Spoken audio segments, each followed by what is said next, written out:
So, guys, a couple more advantages of owning real estate is that your cash flow is taxed as passive income. So if you don't understand what this is, let me just try to explain this to you very, very, very simply, right? So according to the IRS, there are a few types of income, okay? And these types of income tax, let's actually pull this up here. It looks like there's 3 basic types of income, okay? And the differences are how you earn it. So the first type of income is taxes on what you earn, right? This is basically what you're doing when you trade time for money, okay? The next type of taxes are going to be taxes that are going to be based upon how you earn it. So if you are earning money from your money making you money or your real estate making you money, that's actually defined as passive income.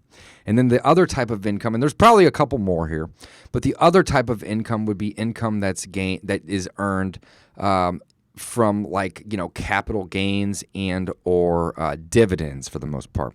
But the cool part about real estate is that income is defined as passive income.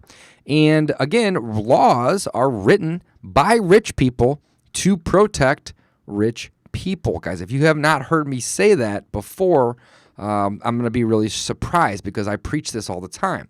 You know, people that work at Taco Bell or McDonald's don't typically end up in the Senate or the House of Representatives, you know, on committees voting on bills. What ends up happening is rich people decide that they want to up their game and they run for public office and they have to spend a lot of money to get all those votes.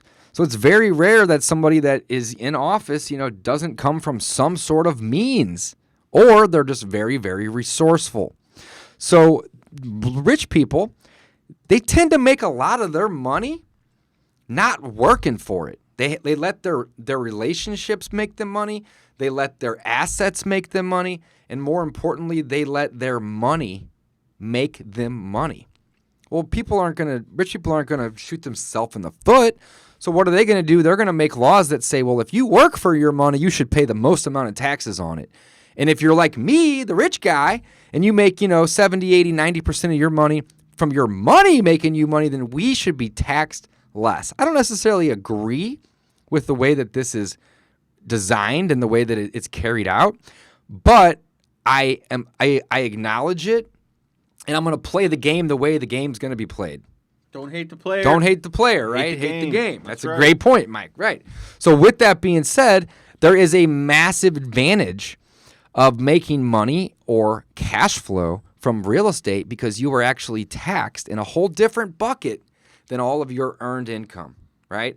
So it's funny because every day when I wake up, and I think Mike has the same mindset, but our goal isn't really to make more money because that means that we are going to have to pay more taxes. Instead, we've changed our entire mindset to say, how do we control more assets?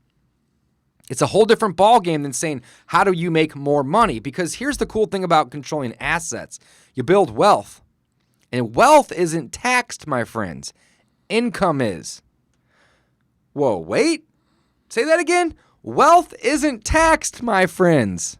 Income is. Yeah, it's crazy. So if you really could spend all year working on building 3, 4, 5, maybe even, $500,000, maybe even $1 million worth of wealth, and you didn't sell anything, you wouldn't actually have any taxes due. But if you spent your whole year trying to increase your salary from $50,000 to $200,000, $300,000, $400,000, you are going to 5, 6, 7x the amount of taxes you're going to pay too.